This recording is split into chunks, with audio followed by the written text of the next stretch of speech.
제가 기독 시민 교양을 위한 나눔 윤리학이라는 책 제목을 가지고 책을 썼는데요. 저희 딸이 책 제목이 너무 어려울 뿐만 아니라 목사님 저희 남동생도 제목이 너무 촌스럽다라는 피드백을 해주었는데요. 그럼에도 불구하고 제가 더 멋진 이름을 질 수 있었겠지만 제가 이 제목을 좀 촌스러운 제목을 이제 주장하게 된 것은 제가 윤리학자이기 때문에 윤리학이라는 이 학문의 이름을 포기하고 싶지는 않았어요. 이 책은 사실 대중서이긴 하지만 이 시대의 기독교의 복음의 가치가 복음으로서는 날 것의 복음으로서는 전달이 되는데 이게 학문적인 이 다음 페이지입니다. 네, 영역에서는 잘 전달되는 것 같지가 않아서 제가 많은 신학생들을 만나도 기독교 윤리학이 무엇인지를 잘 이해하지 못하는 경우들이 되게 많았습니다. 되게 재미없는 학문이라고 생각하고요. 저는 이제 윤리학자로서 윤리학이라는 학문의 가치가 굉장히 중요하다고 보았고, 특별히 제가 기독 시민 교양이라고 한 것은 제가 판단하기에 한국 교회는 지금 굉장히 처참할 정도로 사회적인 명예가 많이 실추되어 있습니다. 그것은 우리의 이웃사랑이 사실은 부족하기 때문이기도 하고요. 우리가 충분히 사실은 타종교와 비교해 보자면 카톨릭이나 불교보다는 다양한 사회복지나 또 자선이나 또 국제 원조 이 양적 측면에서는 많은 것은 분명합니다. 그러나 그것에 대한 사회적 평가가 굉장히 매정하고요. 더군다나 저는 굉장히 심각하게 보는 것이 우리 한국교회가 다양한 방식으로 지금 사회적 약자들의 권리 투쟁 운동에 굉장히 갈등 사항을 초월하고 스스로 만들어내고 있고 극우적인 관점이 복음적인 관점으로 혼동되면서 이웃사랑의 복음의 가치가 그 이웃이 굉장히 제한되고 있다는 것이 저는 굉장히 문제라고 봤습니다. 무슨 말이냐면 복음서에는 분명히 우리가 돌봐야 되는 이웃들을 과부나 또 고아나 이렇게 또 아주 적지만 장애인이나 병자나 이방인들을 명시해 놓고 있지만 우리는 그 말들에 있어서 문자 그대로 갇혀 있어서 21세기에도 정말 고아, 정말 과부, 정말 병자 이런 분들에게만 관심을 갖고 사회적 자산을 쏟고 있습니다. 그런데 그것은 사실은 우리가 해석해 볼 수 있거든요. 21세기의 과부가 누구인지, 21세기의 고아가 누구인지, 21세기 병자가 누구이고, 21세기 이방인이 무엇인지, 누구인지, 21세기 21세기 빈자는 어떠한 방식으로 빈자가 되는지 이건 굉장히 사회적 문제입니다. 한국 사람들이 한국 교회가 가난한 사람들 자체에는 관심을 가지고 있지만 가난한 여성에 빠지는 우리 사회의 노동 현장의 불공정성, 특별히 신자유주의의 엄청난 포악성에 대해서는 문제의식을 전혀 갖고 있지 않습니다. 여성 과부가 고통받는 것은 성차별에 의한 고통이기도 했거든요. 여성의 문제, 여성들이 들고 일어나 내 이야기할 때마다 페미니즘과 같은 주장이라고 그냥 일괄 낙인찍히는 이런 효과들 이런 것들도 굉장히 저는 문제적이라고 봅니다. 21세기에 돌봐야 할 사회적 약자가 누구인지 사실은 신학자들이 목회자들이 적극적으로 이 단어들을 상징으로 보고 새롭게 해석해야 될 필요가 있는데 우리가 정말 그것을 해석해내고 정말 시대마다 새롭게 등장하는 사회적 약자들과 차별받는 사람들이 누구인지 알아내고 돕는 적극적인 창조적인 방법을 찾는 데 노력하였는가? 그것을 제대로 하지 못했기 때문에 교회는 사랑을 엄청 많이 하면서도 사실은 차별하는 세력으로 지금 세상에 보이고 있습니다. 그러니까 우리는 분명히 이웃을 돕고 있는데 그 이웃이 세상이 보는 이웃과 도움이 필요한 이유가 매칭이 안 되는 거예요. 여기서 굉장히 심각한 인식의 격차가 있다. 저 이거 감히 말하고 있는데 너무 후집니다. 우리가 세상을 바라보고 사람을 이해하고 사회구조와 역사를 이해하는 눈이 교회가 너무 후집니다. 단적으로 얘기하면 교회 리더십의 세상을 보는 이해가 너무 후집니다. 신학도 후지고요. 사회적 관점을 보는 눈도 후집니다. 분명히 이걸 인정하지 않으면 교회가 굉장히 화려하게 크게 교회를 예배당을 지어놓고 그래서 대통령을 면담하면서 굉장히 많은 세상을 움직이는 것처럼 보이지만 사실은 기득권밖에 될 수가 없다고 생각해요. 예수를 비난하던 그 기득권자들, 종교 기득권자들과 사실은 다를 게 없다. 이 점에서 굉장히 우리가 회개하고 반성해야 될 점이 많다라고 생각이 듭니다. 그래서 저는 감히 이 책에서 우리의 이웃사랑은 오염되었다라고 말하면서 시작합니다. 우린 분명히 좋은 마음으로 주는데요. 시혜적이라는 것은 구조적으로 발생합니다. 여러분 사마리아인의 선한 사마리아인 그 비유를 들으시면서 한국 교회 누구도 거기에 자신은 선한 사마리아인이 되고 싶다고 이렇게 대비는 해도, 심지어 거기 제사장이나 레위인으로 자기 혹시 내가 그렇게 지나가면 어떡하지 하고 반성을 해도 자기가 거기 넓어져 있는 그 강도 만난 이웃이라고는 생각하지 않습니다. 무슨 말이냐면 우리가 돕는 자의 관점에서 자신을 바라보는데 너무 익숙한데, 이거 굉장히 중요한 명령이기도 하지만 돕는 사람은 어떠한 관점에서 이 지나가는 세 사람을 바라볼까에 너무 무지합니다. 도움받았을 때에 느끼는 어떤 사람들의 위치가 있거든요. 저희 아버지도 45년생이시니 사실 한국 교회가 막 선교가 확장될 때 교회 가면 새로운 문물들과 여러 가지, 사실은 학교를 갈 수 없는 상황인데 주일학교가 학교인 줄 알고 나도 학교를 다닌다 하고 이제 사실은 교육의 발을 이제 학생으로서 발을 들이신 거거든요. 그때 그 감격은 굉장히 컸을 겁니다. 그런데 누구나 가난한 절대 빈곤 속에서는 교회가 베푸는 그러한 선교와 사역이, 그것이 그 목적이 교회 하나 늘리려는 한 목적이 있다고 하더라도 누구나 가난한 절대적 빈곤 속에서는 그거 너무나 감사하고 고맙게 느껴집니다. 근데 21세기 대한민국 OECD 선진국입니다. 선진국으로서 세계에 보여줘야 할 위치와 책임과 역할이 있습니다. 이러한 사회에서 느끼는 우리가 하는 선행에 대해서 저희 아버지 세대처럼 그렇게 감격스럽게 받아들이지 않는다는 거예요. 우리 어느 누구도 우리 자식이 국가장학금을 받는데 자신의 이름이 교실에 소명되기를 원하지 않잖아요. 그 이야기는 받는 자의 존재적 취약성의 위치가 있거든요. 받는 자의 존재적 취약성. 받는 자가 건강하다면요, 받는 자가 자신을 받는 위치에 있는 것도 주는 사람에게 고마움만 알 수도 있습니다. 사실 자기가 건강하다면. 단지 돈만 없다면 그 물질을 채워주는 그 사람에게 굉장히 고마워할 수 있고, 그걸 받아가지고 자기가 자기 부족한 점을 채워서 자기가 자기 사람을 키우는 데 사용할 수가 있습니다. 그런데 이 시대의 빈곤한 자들, 무엇이 부족한 자들은 다양한 관계로 연결되어 있습니다. 그 빈곤은 부모님의 부재이거나 부모님의 실직이거나 아니면 자신의 직업 상황의 문제이거나 비정규직의 문제이거나 굉장히 많은 사회적으로 차별받는 약자의 자리가 결과적으로 나타나는 게 빈곤이거든요. 그러니 자기가 누군가, 그것이 아무리 선량한 자의, 아무런 대가를 바라지 않는 자의 어떤 기부나 자손으로 그것이 나에게 채워지더라도 받는 순간 느끼는 어떤 존재론적인 어떤 자기 자신에 대한 받는 자로서의 확인들이 있습니다. 그래서 저는 21세기의 나눔의 시혜성이란 주는 자의 오만에서만 온다고 생각하진 않아요.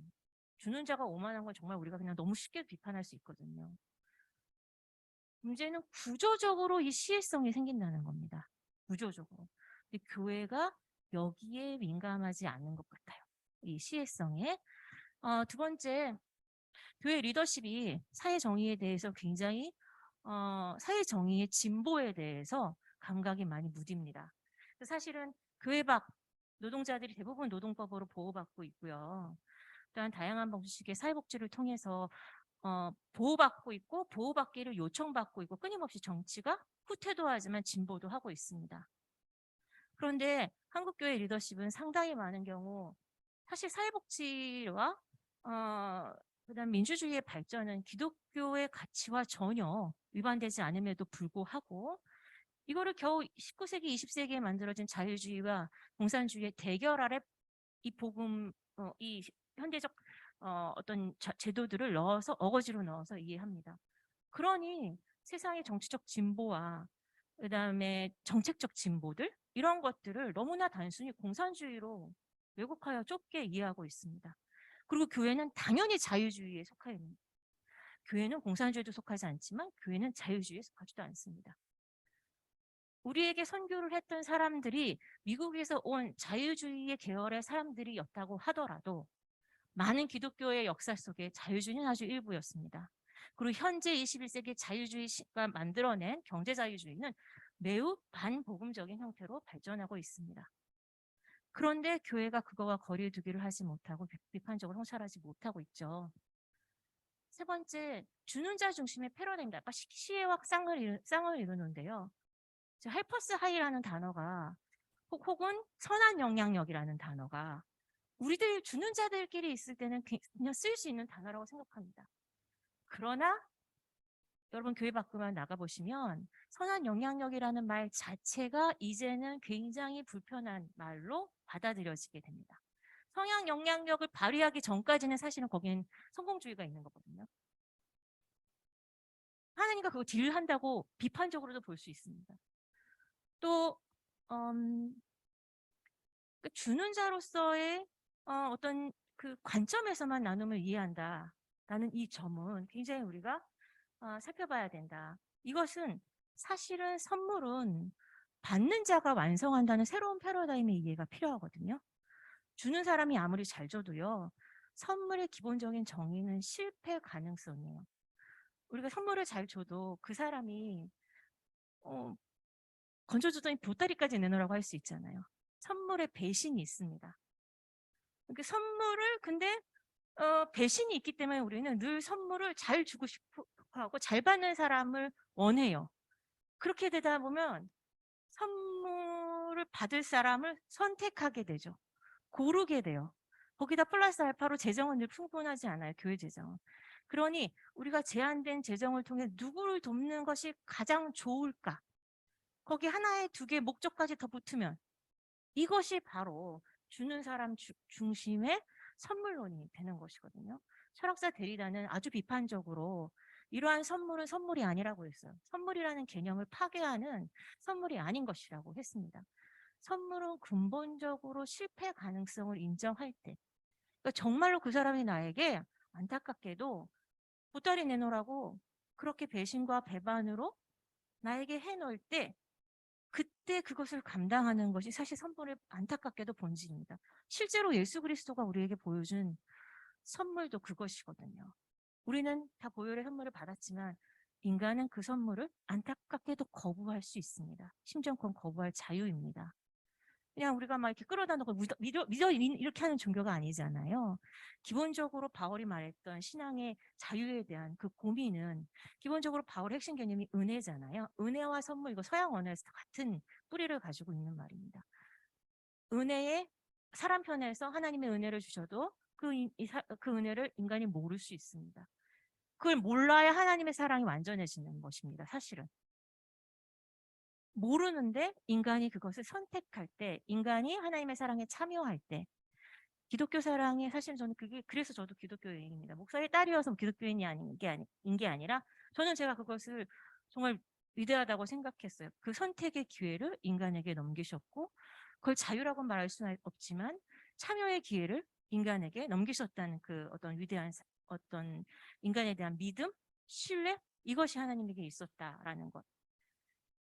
그리스도인이 하나님을 따르는 사람들이라면 하나님이 우리에게 은혜를 그렇게 베풀어 주셨듯이 우리도 세상 사람들에게 은혜를 사실은 선물의 불가능성을 염두에 두고 사람들을 만나야 합니다. 그 말은 사실은 우리가 어쩔 수 없이 선물을 재정이 제한적이기 때문에 선물을 줄 자들을 고를 수 있기는 하지만 현실적으로 이 고르는 행위가 당연한 것은 아니라는 말입니다. 기독교인이 가져야 될 태도는 더 주지 못해서 미안하다가 기독교인이 기본적으로 가지고 있어야 될 태도이고 그것을 했으니 당신은 뭐 얼마나 몇 명을 뭐 더 데리고 오라든지 뭐 장학금을 주셨으니 이것을 이렇게 해내라든지 이런 삶을 살아야 된다든지 이런 조건이 근본적으로 따라붙을 수 없는 것이 기독교의 선물론이다라고 말할 수가 있겠습니다. 저는 기본적으로 해서 이 책에서 이웃사랑과 사회정의는 같이 가야 된다고 말합니다. 한국 기독교인들의 상당수는 이 냉전 이데올로기 속에서 타인에게 내 것을 무엇을 주는 것은 순수하게 사랑이어야지 정의적 행위면 안 된다고 봅니다. 첫 번째는 자유주의고, 기독교가 허락한 자유주의고, 두 번째는 기독교를 탄압했던 공산주의라고 생각하거든요. 그는 냉전 이데올로기로 아주 낡은 방식의 인식 틀입니다.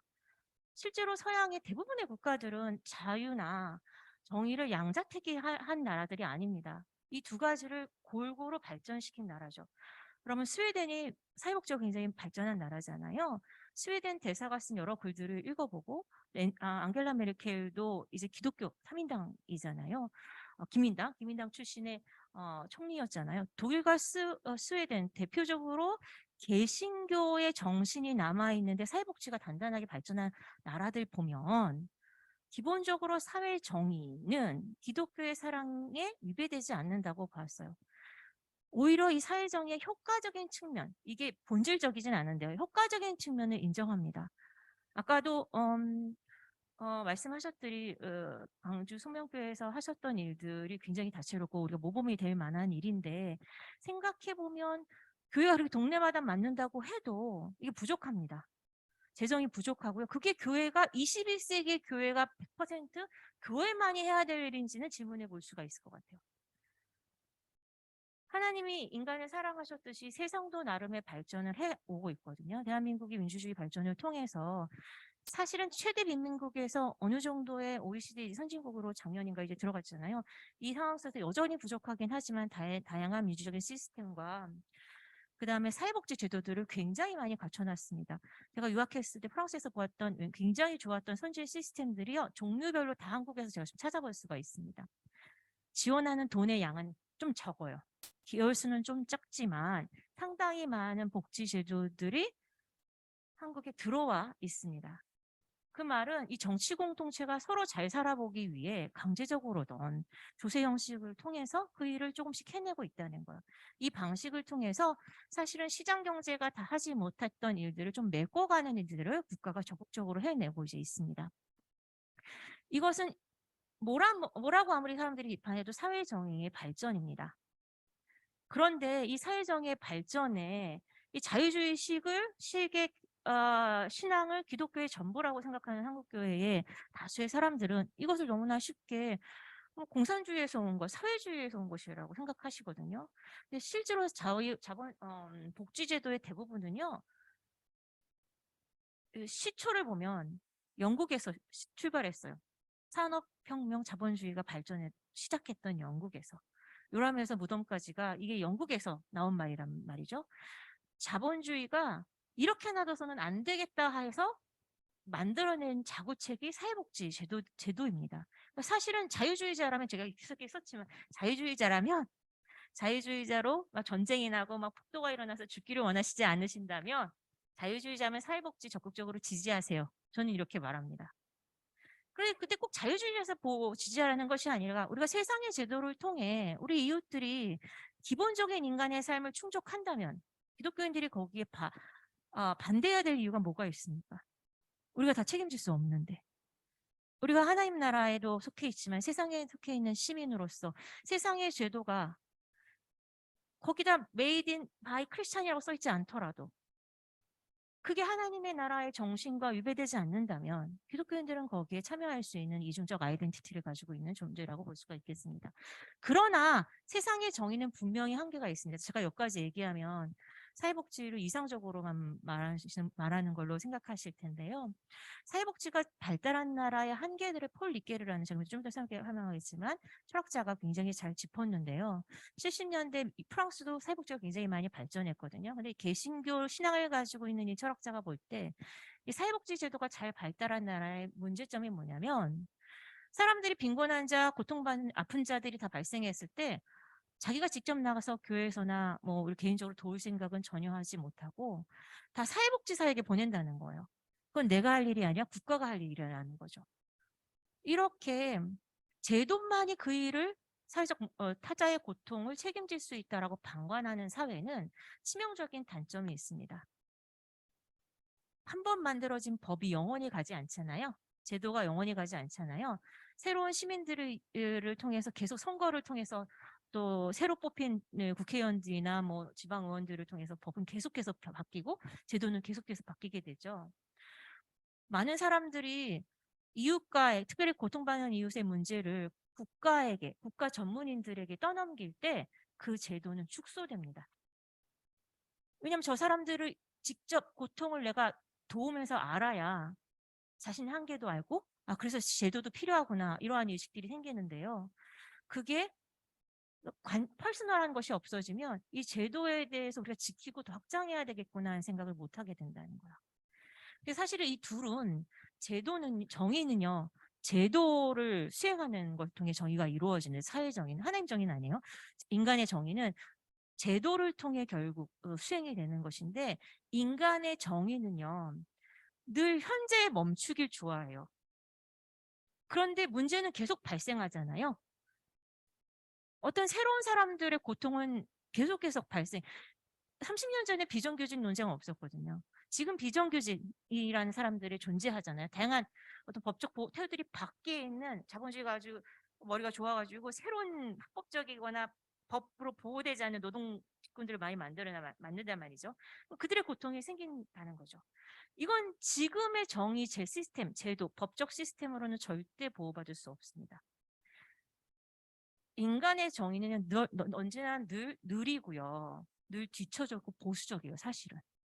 그래서 이 정의의 시스템을 개혁하고 하나님 나라 관점에서 계속 끌어가려면 사랑이 필요해요. 이게 제가 말하는 사랑이고요.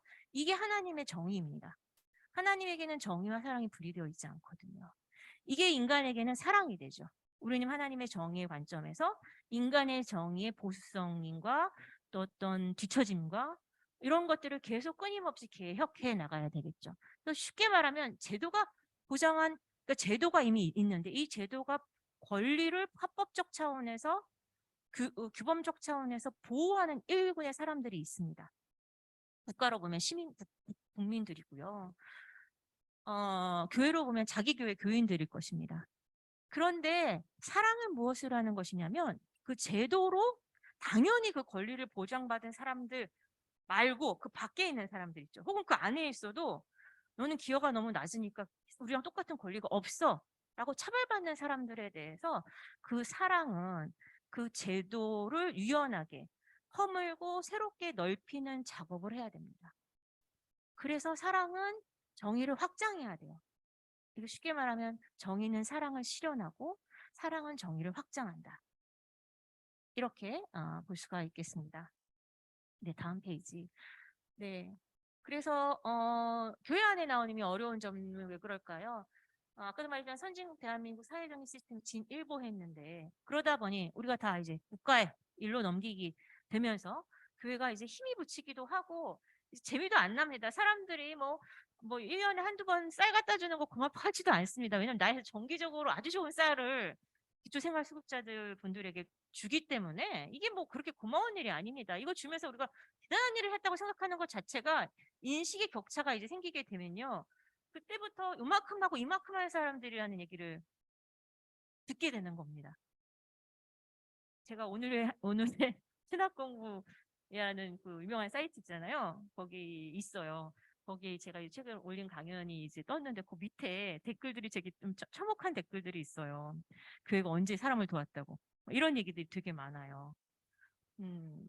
이러한 댓글들이 정확히 대중이 우리를 보는 시선이라고 솔직히 생각해야 될 것 같아요. 우리 되게 많이 돕고 있거든요. 근데 사회는 그걸 그렇게 바라보지 않는다는 거예요.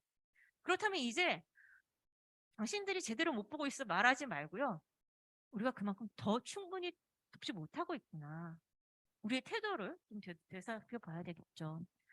자, 금융자본주의의 포악성, 이 금융자본주의는 사실은 이게 사실 이전에 산업자본주의만 해도 결국 대량의 노동자들이 필요했기 때문에 노동자들이 노동조합을 만들고 그것이 법적으로 정치적으로 그 노동권이 보장이 되면서 이게 대결할 수 있을 만큼 완전한 균등한 대결은 아니지만 노동자가 연대하고 연합할 수 있거든요. 거기서 어떤 협상권들이 발생하는데 금융자본주의는 결국 계약의 형태도 굉장히 다양하게 해놨고 직종의 형태도 다양하게 해놨고 정규직이라는 것도 이제 사실은 평생간의 직장이 아니기 때문에 다 개별화 해놨습니다. 그 고통이 개별적으로 된다는 점, 연대를 할 수 없다는 이 점이 굉장히 큰 문제입니다. 교회 내 문제도 있습니다. 교회 자체가 우리가 지역사회가 있긴 하지만요. 작은 교회도 제가 작은 교회 다니지만 작은 교회도 저희 교회 뭐 20명 분들 중에 지역에서 오시는 분들은 없어요. 다 외부에서 오시죠. 작은 교회도 지역화되어 있지 않고요. 큰 교회도 지역화되어 있지 않습니다. 이거 어떻게 말할 수 있냐면요. 교회가 끼리끼리 모이고 있습니다. 이미 벌써 끼리끼리 모여서 계급화된 교회들이 있고요. 아니면 그 계급에 끼고 싶은 욕망이 투영되어서 사실은 그 계급이 아닌데도 자신에게 그러한 문화적 욕망이나 정치적 인맥에 어떤 욕망을 충족시킬 그러한 인맥으로 교회 공동체 구성원들이 형성되는 경우들이 많이 있습니다. 이렇게 되면 어떻게 되냐면 교회 안에 큰 교회들, 특별히 강남에 있는 교회들은 자본은 넘쳐나는데요. 사실 교회 안에 도울 사람이 없죠. 교회 안에. 또 이렇게 되면요. 나는 도움받아야 되는데 이렇게 나서기도 힘듭니다. 저는 코로나를 겪으면서 실제로 저희 교회 교인들도 마찬가지지만 코로나로 폭삭 망해가지고 정말로 길거리에 나앉을 만큼 문제가 생긴 분들이 많을 텐데 제 아는 교회 그리스도인들 중에 별로 없다는 사실에 너무 놀랐습니다.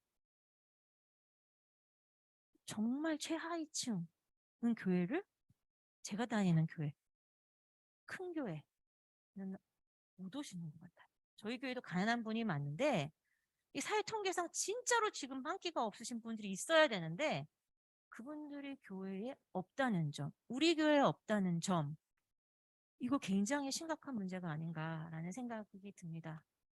이러한 상황에서 교회의 도움을 받아본 구성원들 중에는 이 시혜적 관계로 상처받는 분들이 있죠. 이건 저 역시도 누군가에게 상처를 주는 것 같아요. 이건 개인적인 경험인데 저희 교회에 이제 살면서 장애를 얻으신 분이 이제 오셔가지고 저희가 늘 도와드린다고 제가 생각을 했었는데 그분이 오시면 그렇게 청소를 하고 싶어 하세요. 근데 몸이 불편하시니 청소를 하시면 제가 교회에서는 사먹거든요.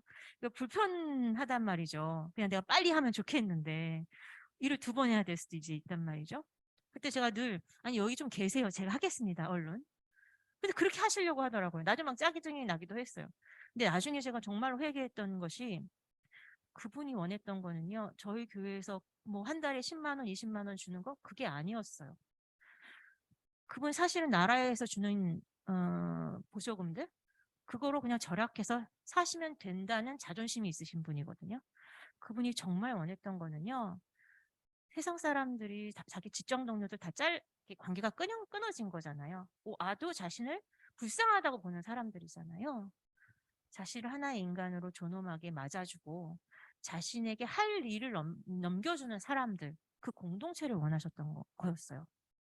그래서 제가 나중에 굉장히 이제 후회를 했습니다. 그래서 도움받아본 사람들의 관점에서 생각해 볼 필요가 있다.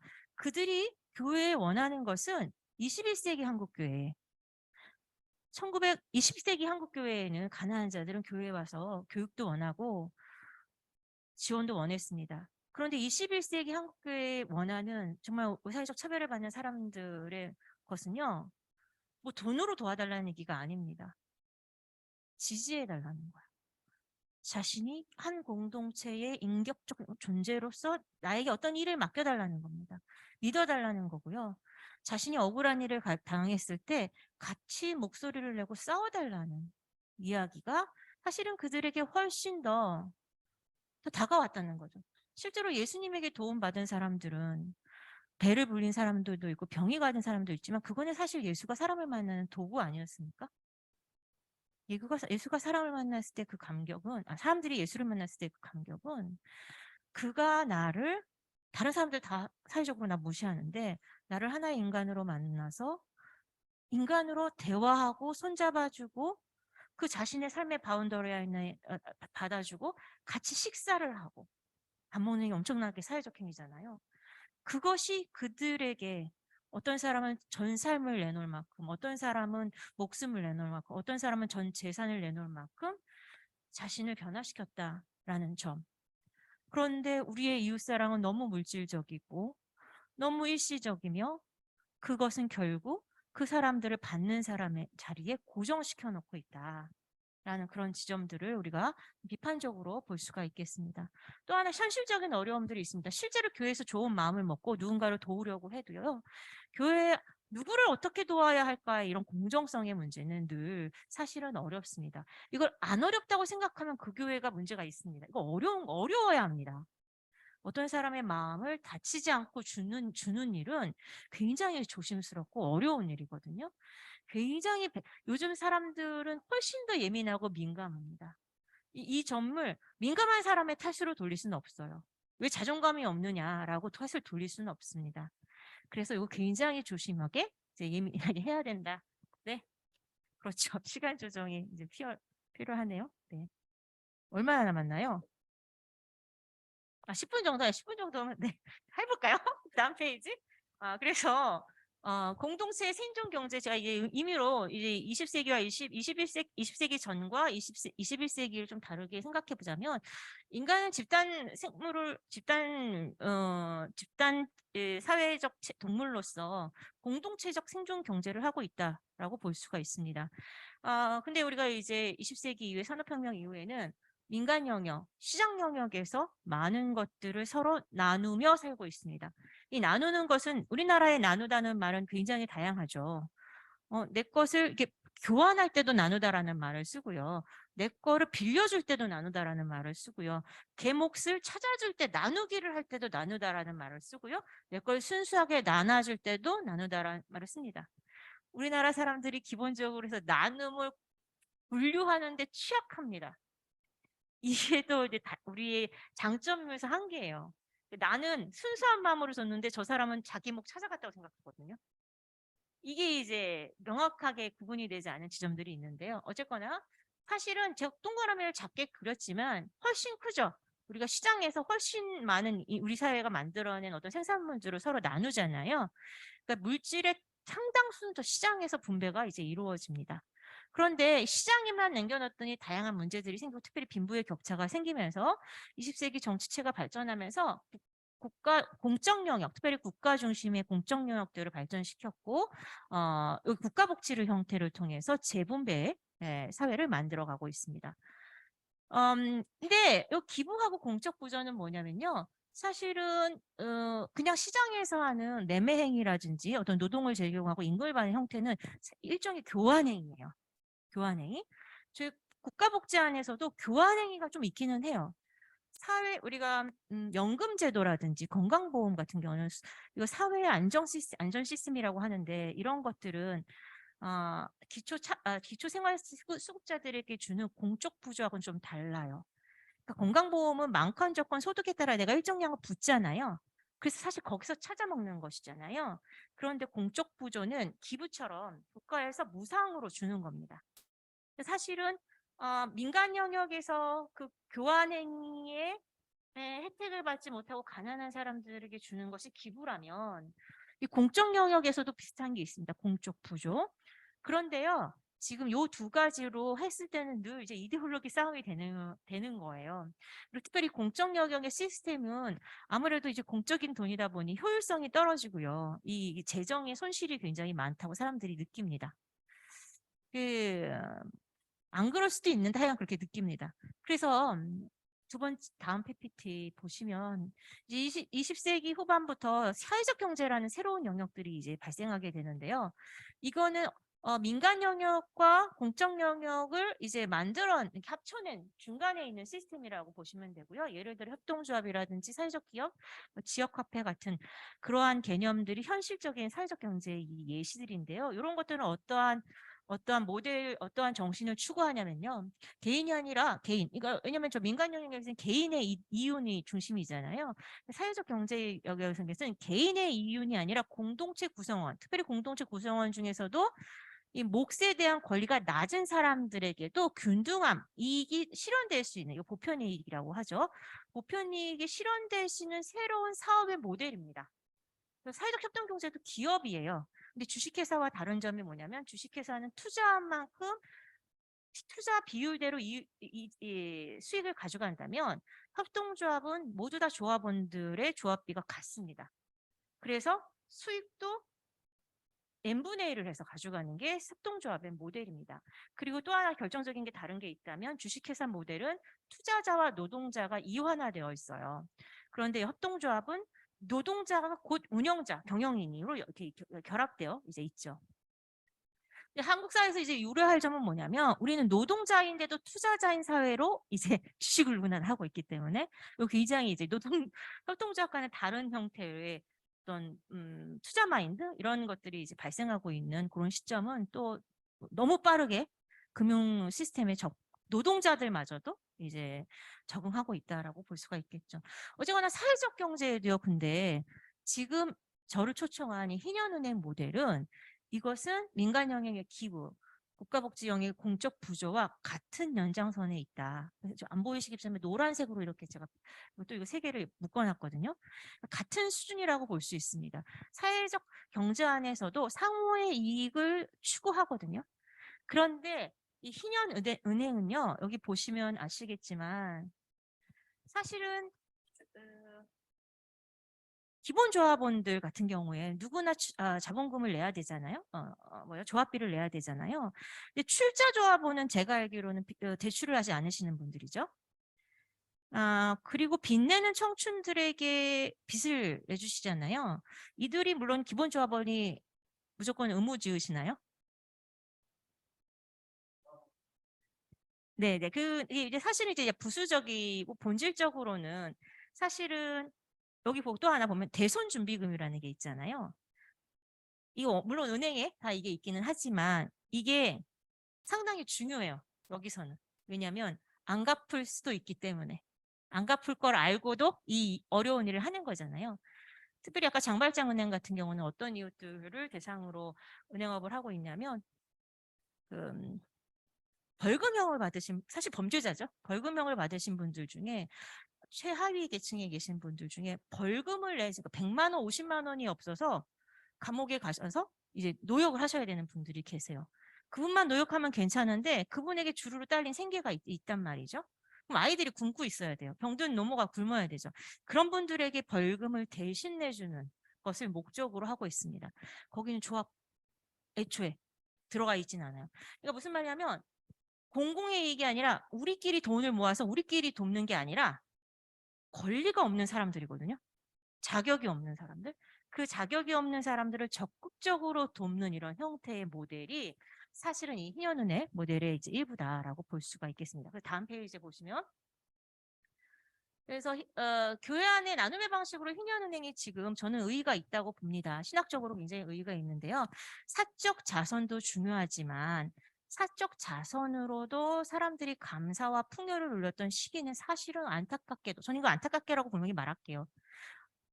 좋기도 하지만 안타깝게도 사실 변화하고 있습니다. 이 시혜성 때문에 그래요. 어느 누구도 내가 남보다 못하다는 생각을 하는 것 자체가 이 이퀄리티 자체가 무너지기 때문에 이걸 사람들이 받아들이기 되게 힘들어요. 그걸 받아들이라고 아무리 해도 이게 사실 받아들이기 힘든 사회거든요. 누군가를 사적으로 돕는 게 되게 어려운 사회예요. 도움이 필요한데 이럴 때 희년은행을 통해서 공적인 제도를 통해서 대신 도와주는 거거든요. 그리고 이 대신 도와주는 사람은 사람이 아니잖아요. 물론 여기서 일하시는 분들을 만나기는 해야 되지만 그 사람 분들이 이 돈의 주인은 아니란 말이에요. 기관이죠. 이렇기 때문에 어떤 시혜성을 피할 수가 있습니다. 이렇게 되면 받는 이가 선물을 완성하는 자로서의 존엄성을 찾기가 좀 더 수월한 모델의 형태이다. 그래서 이러한 것은 그 레위기의 말씀을 이제 할 수 있는 실행할 수 있는 좋은 방식인데 첫 번째는 대안적 실천이 맞습니다. 이게 특별히 금융주의의 꽃인 금융자본주의의 꽃인 은행을 모방했는데 비틀었죠. 이윤을 추구하지 않은 투자자들이잖아요. 이거 엄청난 혁명이거든요. 그러면서 사람들에게 돈을 빌려주는데 이자 없이 빌려주잖아요. 은행을 모방하였지만 은행이 아니죠. 이게 주는 실제적인 도움들이 있습니다. 이자 없이 여기 오시는 분들 밖에 나가면 한 20%씩 이자 내야 되는 상황에 있으신 분들이잖아요. 그러니까 이분들에게 실제로 이익이 있습니다. 근데 더 중요한 거는요. 이거 하시다가 우리의 힘이 너무 미약하다고 분명히 좌절하실 텐데요. 이런 희년은행은 존재 그 자체가 굉장히 큰 상징성이 있습니다. 뭐냐면 이런 단체가 운영된다는 것 자체 미미하게나마 운영된다는 것 그리고 존재성을 역사성을 가지고 이렇게 지속한다는 것 자체 굉장히 중요한데 세상에 질문을 던지는 거거든요. 이자 받지 않고 돈을 넣고 이자 내지 않고 돈을 빌리는 누군가가 세상에 존재한다는 그 사실이 세상에 많은 사람들에게 질문을 던지는 거예요. 왜냐면 사람들이 다 돈 받고 이자 받고 이자 내고 하는 걸 너무나 당연하게 여기는 사회에 그게 당연하지 않을 수 있어 라고 질문을 던지는. 그래서 저는 이 상징이 매우 중요하다라고 봅니다. 다음 페이지. 네, 폴 리케르라는 아까 말했던 철학자가요, 인간의 윤리적 목표를 이렇게 정의합니다. 정의로운 제도들 안에서 타인과 함께 그리고 타인을 위한 좋은 삶. 이제까지 윤리적으로 좋은 삶은 덕이 있는 삶, 뭐 선한 삶 이렇게 아주 간단하게 말했는데 덕이 있는 삶, 선한 삶, 사실은 인간이 정치적 동물이라면 어쩔 수 없이 사회 속에서 그런 삶은 윤리적인 삶은 구현될 수밖에 없겠죠.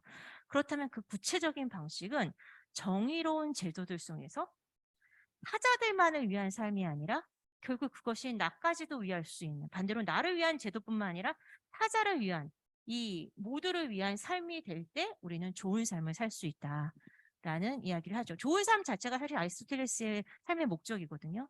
이게 그렇게 단순하게 이루어지는 것이 아니라 정의로운 제도들 속에서.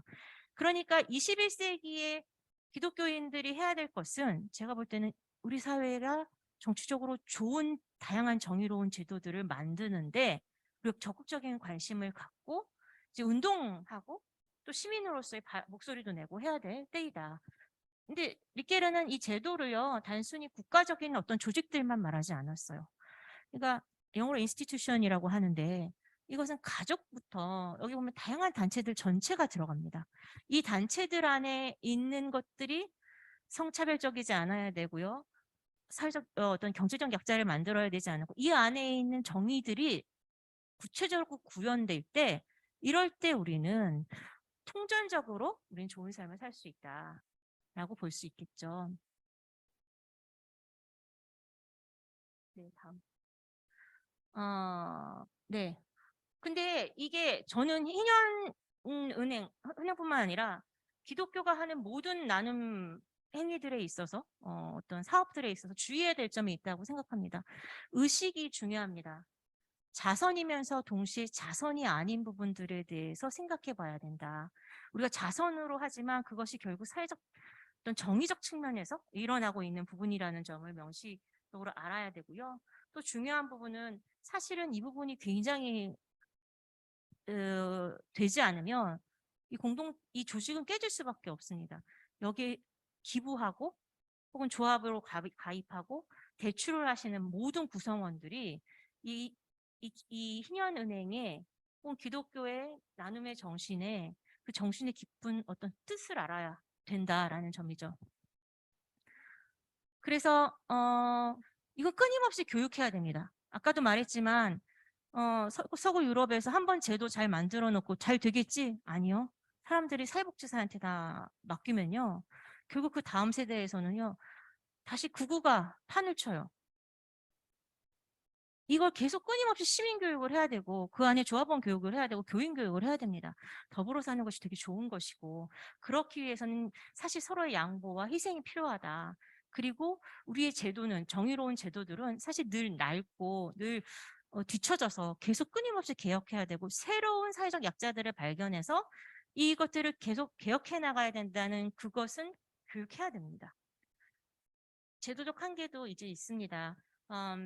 본질적으로 아까도 여러 번 강조했지만 제도는 근본적으로 보수적으로 될 수밖에 없거든요. 제도라는 게 사실 공동체가 합의한 상황이잖아요. 합의했다는 것 자체가 이만큼 원하는 사람과 이만큼 원하는 사람의 어느 중간이라는 거 아니에요. 그리고 거기다 시간까지 더 가면 원래 제도는 보수적일 수밖에 없습니다. 제도가 구현해주는 어떤 삶에 대한 보장이 있을 텐데요. 이 제도는 그런 의미에서 또 보장해주지 못하는 몫이 없는 자들을 필연적으로 만들게 된다. 그래서 제도를 운영하는 리더십은 이 제도의 보수성에 대한 인정이 필요합니다. 그러니까 만약에 희년은행에서 어떠한 조합의 운영 그리고 대출의 이런 규칙들을 만들 거 아니에요. 그게 5년이 지나고 10년이 지나면 사회에 또 다른 어려운 문제, 단순히 쪽방이 아니라 상상할 수 없는 다른 문제들이 생긴다는 거죠. 그때 쪽방 청년을 위한 이 자금은 목적은 부합하지만 제도상으로는 부합하지 않을 수가 있어요. 그때 이 제도를 유연하게 적용하고 바꿔낼 수 있는 민주적 리더십이 필요하다라는 것이 중요한 것으로 저는 봅니다. 폴리케르가 이런 얘기를 했어요. 실천적 지혜가 필요한데 윤리적 삶은 근데 실천적 지혜가 필요하다는 거예요. 그냥 아까 말 정의로운 삶, 좋은 삶 이게 아니라 실천적 지혜가 필요한데 배려가 요구하는 예외를 가장 충족시키면서도 규범을 가능한 최소한으로 위반하는 행동을 창안하는 것이다. 불어 번역본이라 어려운데요. 쉽게 말하면 이거예요. 어려운 사람들이 와가지고 우리 이런 것 좀 배려해 주세요라고 요구한다는 거죠. 근데 우리는 교회는 나라는 어떤 시스템을 가지고 있습니다. 어려운 사람들을 돕는 시스템. 그 시스템에 맞으면 참 다행이죠. 그런데 늘 시스템에 맞지 않는 사람들이 와요. 난민으로도 오고요. 내부적으로도 생겨요. 그런데 이 제도와 우리가 가지고 있는 이 시스템은 늘 그들을 돕기에는 준비되어 있지 않다는 거예요. 이럴 때 민주적인 리더십은 이 제도로 서기 위해서는 그들을 돕는 게 예외잖아요. 이 예외에 대해서 예외니까 안 돼가 아니라 이 예외에 가장 친절하고 가장 따스하게 도우려고 최대한 노력하면서 동시에 그렇다고 야 이거 도와 이렇게 할 수 없잖아요. 규범을 최소한으로 다 변형시키는 상상력들을 키워낼 수 있는 것. 그래야 또 이제 기존 시스템도 이제 운영시키면서 새로운 걸 받아들여야 된다는 거죠. 완전히 파괴적인 것은 아니라는 거예요. 기존 시스템의 유지 속에 새롭게 등장하는 약자들을 어떻게 수용하고 도울 수 있는가. 여기에는 상상력이 필요하다라는 겁니다. 떡 돌리기, 부활절 계란 돌리기, 크리스마스 때 뭐 보육원 찾아가기 상상력 부재의 결과입니다. 굉장히 많은 상상력이 필요합니다. 사회의 상상력에 지금 10분의 1도 못 쫓아가고 있는 그런 사실은 뒤처진 세력이 되고 있다는 집단이 되고 있다는 사실에 대해서 우리가 성찰해 봤으면 좋겠고요. 감사하게도 희년은행이 그런 앞에 선두에 있다고 생각합니다. 감사합니다.